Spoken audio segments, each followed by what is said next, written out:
चलिए आज हम वीडियो में समझेंगे कि कौन किसकी जाति है। ठीक है, तो आइए समझते हैं वीडियो के माध्यम से। और वीडियो में यह हम समझाने के लिए जा रहे हैं कि क्षत्रिय और वर्ण, वैश्य, शूद्र।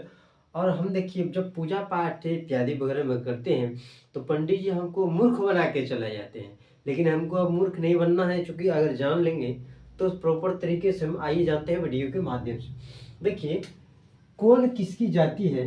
यदि देखिए विवाह महाभारत में जो है वो 8 प्रकार के बताए गए हैं, जो हम अगले नेक्स्ट वीडियो में इसका विवाह के बारे में वर्णित हम कराते हैं। और एक और चैप्टर है मेरा जो अलग है, जो कश्यप मुनि के द्वारा जो बनाए गए हैं है ना जाति, वो उस पर भी हमने अलग से वीडियो बनाए हुए हैं। और ब्रह्मा जी के द्वारा जो 10 मानस पुत्रों का जन्म जो किया गया था सृष्टि के रचने के लिए, तो उसका भी हमने अलग वीडियो बनाए हैं। तो देखिए हम इस वीडियो में क्या बता रहे हैं कि जाति, ठीक है।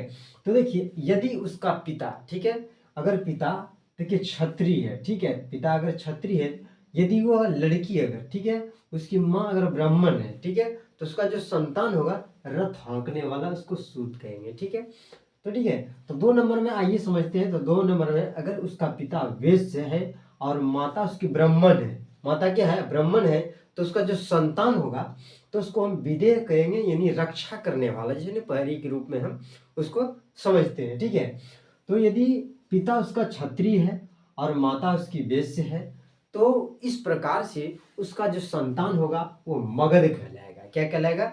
मगध कहलाएगा। यदि उसका पिता वैश्य है और माता शूद्र है, ठीक है, तो उसका जो संतान होगा वो बढ़ई कहलाएंगे। ठीक है, तो यदि शूद्र है उसका पिता और माता उसकी क्षत्रिय है, तो उसका जो संतान होगा वो निषाद कहलाएंगे। यदि पिता शूद्र है और माता ब्राह्मण है, तो उसकी जो संतान है अनिषेध कहलाएंगे। चंडाल यानी जल्लाद, कंजर, इसी को कहते हैं। तो देखिए हम लोग क्या करते हैं, अन्य दूसरे जाति में विवाह की माने इसको कहते हैं आजकल के प्रोफेशनल लाइफ में भागा भगवंतम शादी। ठीक है, प्रोफेशनल लाइफ में देखिए लव मैरिज करते हैं, अरेंज मैरिज करते हैं। इसी प्रकार से जो महाभारत में है विवाह 8 प्रकार के से वर्णित किया गया है, जैसे आर्ष विवाह है, गंधर्व विवाह है, दैत्य विवाह है। और इसी प्रकार से यानी कि विवाह का जो वर्णन है इसमें 8 प्रकार से। ठीक है, तो इस वीडियो में थोड़ा सा इसका इम्पोर्टेंट चीज जो है वो हम निकालने के लिए जा रहे हैं। देखिए ये जो मेरा माथा है इसको बोलते हैं ब्राह्मण, बोलते हैं। क्या बोलते हैं इसको? ब्राह्मण, यानी सबसे ऊंची जाति के ब्राह्मण इसको बोलते हैं। और ये जिस छाती का जो सीना है इसको क्षत्रिय बोलते हैं। ठीक है, क्षत्रिय। और पेट वाला जो मेरा है भाग, इसको हम वेश्य बोलते हैं।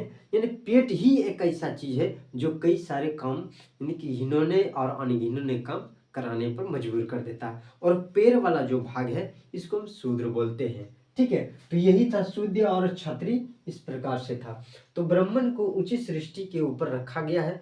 यदि हम पूजा पाठ इत्यादि हवन वगैरह में करते हैं तो देखिए कहते हैं ब्रह्माहम। आप ब्रह्माहम है ये शर्माहम है। देखिए ब्रह्माहम, शर्माहम, गुप्तहम, दासम, यानी ब्राह्मण को ब्रह्माहम और क्षत्रिय को शर्माहम और वैश्य को गुप्तहम, शूद्र को दास की प्रथा दी गई है।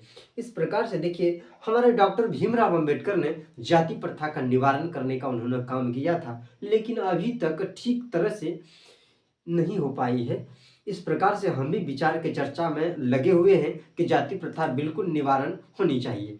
लेकिन ब्रह्मा जी के द्वारा 4 मानस पुत्रों के जन्म हुए।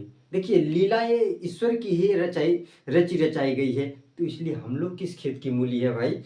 तो ब्रह्मा जी के द्वारा 4 मानस पुत्रों का जन्म हुआ। सनक और सनातन और सनंदन और सनकादि ऋषि। एकदम बटुक बामन 2.5 फीट के ही वो रहे, लेकिन जब 2.5 फीट के माने रहे तो वो सृष्टि रचने में ब्रह्मा जी का साथ उन्होंने नहीं दिया। इस प्रकार से उन्होंने यानी ब्रह्मा जी ने 10 मानस पुत्रों का जन्म दिया। और 10 मानस पुत्रों में से हम लोग जो वंशज आते हैं वो मरीच, हम लोग जो वंशज आते हैं वो कश्यप मुनि के संतान से हम लोग आते हैं। तो देखिए ब्रह्मा जी के जो 10 मानस पुत्र हैं, तो उसमें अत्रि है, अंगिरा है, और पुलस्त है, पुलह है, क्रतु है और भृगु है। इस प्रकार से उसमें राजा दक्ष भी ब्रह्मा जी के ही संतान है, और जो हम लोग देवर्षि के रूप में जानते हैं नारद, इसका जो चर्चा हम अगले वीडियो में पूरी विस्तार तरीके से किए हुए हैं। ठीक है, देखिए हम एक आप लोगों से ही बात करना चाहते हैं, मान लिया जाए, ठीक है, मान लेते हैं, ये तो थोड़ी सी देखिए डिफिकल्ट जैसी भाषाएं लग रही है। मान लिया जाए कोई देखिए, अगर बैकवर्ड कास्ट से और अपना जाति छोड़ करके अगर दूसरे के विवाह में वो करता है, तो देखिए देखिए लड़का वाले का जाति रखाएगा उसके संतान में या लड़की वाले के जाति रखाएगा संतान में। देखिए मान लीजिए कोई यदुवंशी, ठीक है, कोई यदुवंशी, ठीक है, समझिए बात को, कोई यदुवंशी अगर ब्राह्मण कास्ट से शादी शादी करता है, कोई यादव जात का लोग वो ब्राह्मण कास्ट में अगर शादी कर लेता है, आप बतलाइए उसका संतान की जो जाति होगी वो क्या होगा, यादव होगा या उनके माता पर ब्राह्मण होगा। आइए कमेंट के माध्यम से हमको लिख के बतलाइए कि मेरे मित्र उसके माता पर जाति रखेंगे या पिता पर जाति रखेंगे। अगर आप लोग हमारी वीडियो को समझ गए हैं तो आगे इसी प्रकार से वीडियो हम बनाते रहेंगे। तब तक धन्यवाद।